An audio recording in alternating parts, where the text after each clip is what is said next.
merci beaucoup pour vos cœurs. Merci. Cependant, nous allons passer à la seconde communication qui a pour thème mécanisme juridique et protection de l'environnement en période de conflit.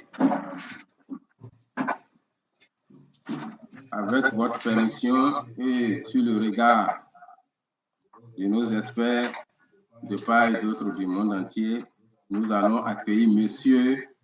Ezekias Biao, le président de l'ONG Esprit Juriste. S'il est avec nous, le micro est à vous. Merci.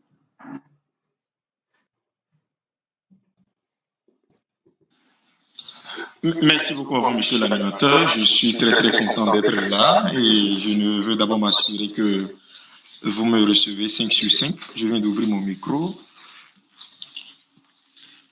Oui, d'accord.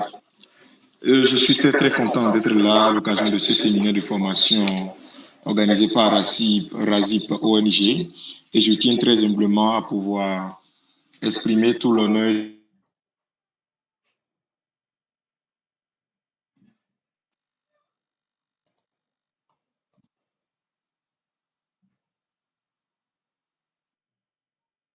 tout le bonheur que j'ai de dire émission de l'environnement en période de conflit.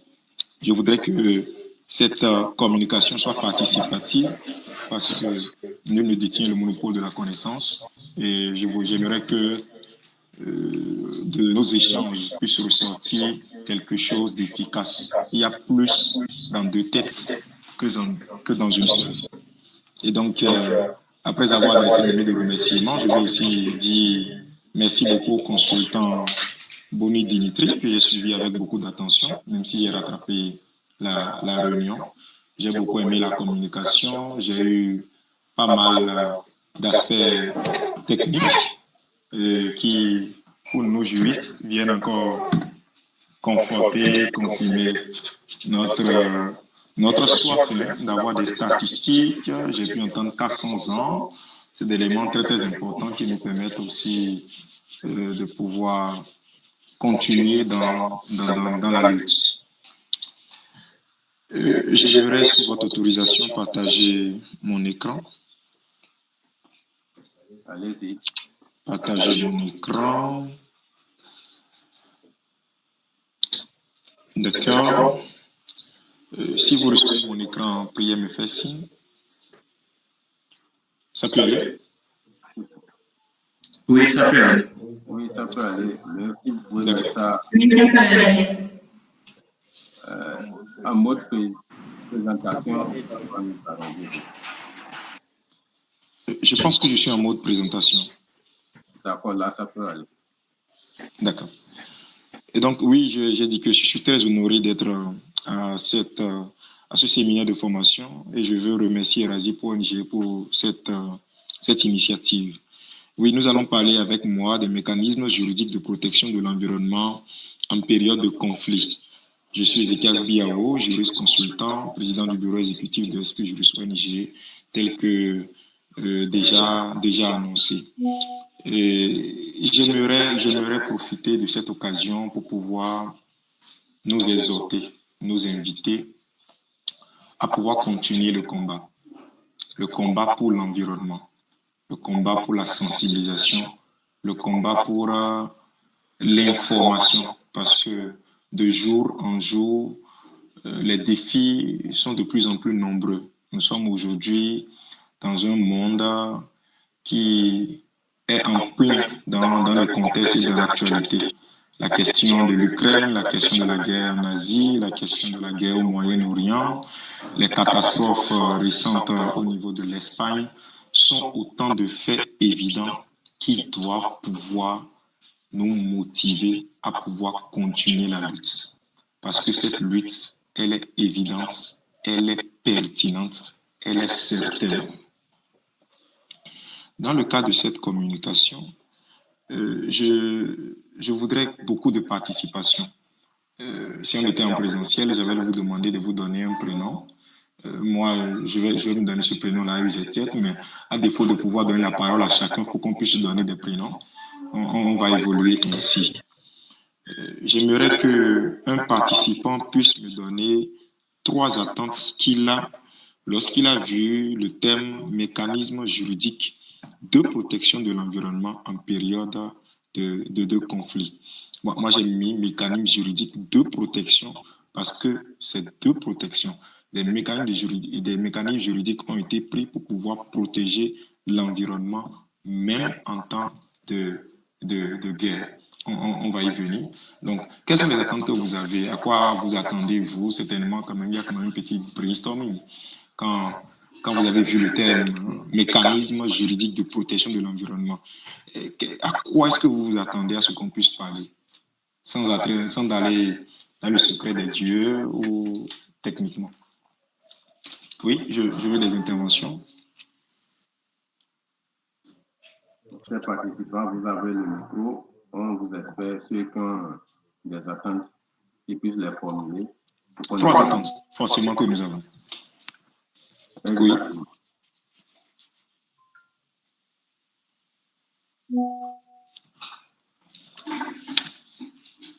Sauf si les participants ne sont pas avec nous. Hein.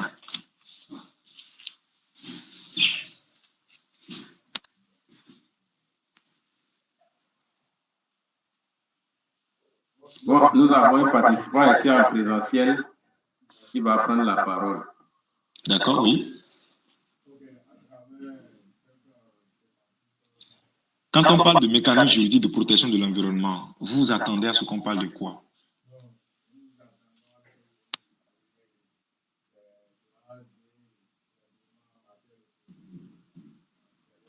Il n'y a pas d'intervention. Allô? Oui, allô? Excusez, je peux? Allez. Oui. Ok. Bon, pour moi, mes attentes sont tout à fait simples. J'ai envie de connaître un peu le cadre législatif et juridique national de gestion des conflits d'amour, et aussi de connaître un peu en termes de relations internationales, quels sont les codes ou bien les éléments que le Bénin a ratifiés avec les autres partenaires en termes de gestion des conflits et autres. Donc, ce sont mes 2 attentes principalement. D'accord, donc je retiens un cadre législatif au plan national par rapport à la gestion des conflits relativement à l'environnement et au plan international, toujours, relations internationales nouées par le Bénin dans le cadre du règlement des conflits, de conflits et de l'environnement. D'accord. Oui. S'il y a encore un autre participant qui veut intervenir, il faut qu'on soit participatif. Hein. Moi, je ne sais pas parler moi seul. Il y a un participant en présentiel ici. Oui, on peut. Ok, à travers cette thématique, nous attendons, bon, je rejoins un peu ce que mon prédécesseur a dit, M. Dimitri. Nous attendons à ce que vous nous parliez des lois et règlements nationaux, quoi. D'accord. En matière de protection de l'environnement, les lois et règlements au plan national ou international. D'accord, merci beaucoup. Oui, vous avez vu juste, et j'aimerais, j'aimerais qu'on puisse acclamer ou bien pouvoir applaudir pour eux. Effectivement, aujourd'hui, nous allons parler de droit. Effectivement, aujourd'hui, nous allons parler de règles. Effectivement, aujourd'hui, nous allons parler d'institutions. Effectivement, aujourd'hui, nous allons parler de sanctions. Effectivement, aujourd'hui, nous allons parler de ONU. Effectivement, aujourd'hui, nous allons parler de loi. Effectivement, aujourd'hui, nous allons parler de dates. Effectivement, aujourd'hui, nous allons parler de sanctions. Mais au-delà de ça, nous n'allons pas seulement théoriser. Nous allons partir dans la pratique. Nous allons parler de l'application de ces règles. Nous allons parler des difficultés d'application de ces règles. Nous allons parler de politique internationale. Nous allons parler d'interférence. Nous allons parler de souveraineté. Donc, autant d'aspects qui vont essayer quand même de combler vos attentes par rapport à un sujet aussi intéressant que l'actualité, que sont les mécanismes juridiques de protection de l'environnement en période de conflit. Bon, voilà, tout à l'heure, ça a un peu tardé. Je ne vais pas encore donner encore la parole parce que on risque de prendre du temps. Je n'ai que quelques minutes pour la communication. On ira vite. Sinon, je voulais vous demander quels sont trois mots qui vous viennent à l'esprit lorsqu'on parle de mécanismes juridiques de protection en période de conflit. On peut retenir guerre, on peut retenir institution, on peut retenir politique, on peut retenir politique militaire, on peut retenir pas mal de choses. Dans le cadre de cette communication, si vous avez tout oublié, j'aimerais que vous puissiez retenir ces trois citations qui vont venir. Ce n'est pas moi qui le dis, c'est Ban Ki-moon qui le dit, sinon l'ancien secrétaire général des Nations Unies, qui dit « Il ne peut y avoir de paix durable si nous détruisons les ressources dont dépendent les générations futures. Il ne peut y avoir de paix durable si nous détruisons les ressources dont dépendent les générations futures. » J'aimerais attirer votre attention sur le fait que la question des guerres ne date pas d'aujourd'hui. Elle date de siècles. Depuis la création du monde, il y a eu des conflits parce qu'il y a eu toujours des désaccords. Dans un monde où on ne peut pas faire l'unanimité, dans un monde où ce que je dis peut être parole d'évangile ici et ne peut pas être parole d'évangile en France, il y a forcément des accords, il y a forcément des désaccords. Et lorsque deux personnes ne s'accordent pas sur un sujet, il peut avoir conflit. Et donc, la communauté internationale a remarqué à un moment donné que les conflits prenaient de plus en plus d'ampleur. Nous avons fait la Première Guerre mondiale, 1914-1918. Nous avons fait la Deuxième Guerre mondiale, 1939-1942. Il serait trop prétentieux de ma part de venir ici d'exposer toutes les règles qui existent en matière de protection de l'environnement en temps de guerre. Je veux que nous puissions retenir essentiellement que l'ONU fait partie des premières institutions qui ont eu à prendre des règles. Et ces règles-là ont été annexées au protocole de Genève, à divers protocoles que nous avons eu à prendre pour la création des Nations Unies et tout et tout. Et donc, dans l'évolution, nous avons eu à prendre des règles qui, si vous voulez, parfois modifient ou qui parfois ajoutent des comportements à avoir relativement à l'environnement. Donc, oui, les conflits armés ont un impact environnemental majeur et durable. C'est la raison pour laquelle il faut prendre des règles. Plusieurs mécanismes juridiques existent pour protéger l'environnement en temps de conflit. Le mécanisme par excellence retenu par le droit international est la prise de règles juridiques fondamentales et l'animation des actions par des institutions. Donc, il y a deux grands mécanismes. Il y a le premier mécanisme qui a consisté d'abord à éditer des règles, mais il y a aussi des mécanismes aussi qui ont consisté à avoir des institutions qui vont travailler au plan national, au plan régional et au plan international pour pouvoir s'assurer que non seulement ces règles sont respectées, mais que nous arrivons à faire un contrôle et un suivi efficace de ces règles pour que l'environnement soit toujours, le respect de l'environnement soit toujours une priorité. Donc, retenez deux choses, institutions et règles. Par rapport aux règles, j'aimerais que nous puissions retenir, on va retenir seulement quatre règles, sinon 4 documents dans lesquels nous avons eu à légiférer, nous avons eu à prendre des mesures générales pour la protection de l'environnement en période de guerre. Le monde a été assis, on est allé à des conventions, on est allé à des accords bilatéraux, à des accords multilatéraux pour pouvoir se convenir du fait qu'il faut parfois dire stop. Et donc, la première convention que j'aimerais, c'est celle qui a été illustrée ici, c'est la Convention des Nations Unies sur l'interdiction des modifications environnementales en 1976. C'est une convention qui a été prise pour pouvoir interdire l'usage technique de modification de l'environnement à des fins hostiles et à des étendues durables et graves. On a interdit tout usage de technique. Vous savez, aujourd'hui, la technique évolue, la technologie évolue. Il y a Elon Musk qui est en train de faire son, je ne sais pas comment je vais le dire, une grande ascension en termes de technologie. Et donc, le droit y a vu très loin pour dire qu'il faut que nous puissions interdire, si vous voulez, toute technologie, tout usage de technologie qui puisse amener à la destruction massive d'aspects essentiels tels que l'environnement. Ça peut être la destruction des plants. Et il y a dans la Deuxième Guerre mondiale, nous avons vu que plusieurs armes ont été utilisées, notamment par Hitler. Des armes où on a asphyxié des gens, on a enfermé des gens, on a tué des gens au moyen du gaz, des trucs un peu très hostiles et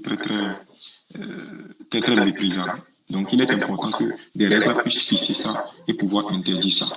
La deuxième règle que j'aimerais que vous puissiez retenir, qui m'a beaucoup intéressé, c'est le protocole additionnel aux conventions de Genève. Il y a eu un protocole additionnel qui a été pris. Vous allez voir, ce protocole-là porte sur les comportements à avoir en temps de guerre. Et au niveau de ce protocole, vous allez voir, au niveau de l'article 55, qu'on a interdit les méthodes et moyens de guerre qui causent des dommages à long terme et étendus à l'environnement. Donc, voilà autant de règles. Il y a plusieurs règles. Vous avez la résolution de l'Assemblée générale, c'est au niveau de l'ONU. Il y a une Assemblée générale de 1992 qui a rassemblé tous les États membres de l'ONU. Et cette résolution de l'Assemblée générale, j'ai donné le numéro ici, vous pouvez le chercher sur le net, est venue inviter les États membres à renforcer les mesures pour protéger l'environnement en période de conflit. On était en 1992. On était en 1992. Et vous allez voir que c'est conformément aux exigences de ce protocole et conformément et relativement, si vous voulez, à la volonté de l'État béninois de pouvoir se conformer à ces exigences-là que nous avons eues à partir de 1998, notre projet de loi et notre loi sur le code de l'environnement qui prévoit aussi dans certaines de ces dispositions et certains comportements à ne pas avoir en période de guerre relativement à l'environnement. Donc, ça suit une chronologie. Et nous avons des résolutions du Conseil de sécurité par rapport à des conflits spécifiques. Le Conseil de sécurité de l'ONU, depuis sa création dans les années 40-50, a eu à prendre des mesures aussi. Il y a eu des guerres en Irak, où il y a eu des résolutions qui ont été prises. Des résolutions sont des règles ponctuelles qui sont prises par rapport à un aspect ou bien spécifiquement à un aspect. Donc, dans la guerre de l'Irak, il y a des résolutions de l'ONU qui ont été prises du Conseil de sécurité. Et dans la guerre en Afghanistan, les premières frappes que vous voyez sont des frappes qui empêchent les populations de pouvoir survivre. Et dans le laisser-aller, nous n'avons pas pu prendre des mesures. J'ai essayé de proposer des solutions que vous pouvez voir avec nous, que vous pouvez proposer aussi.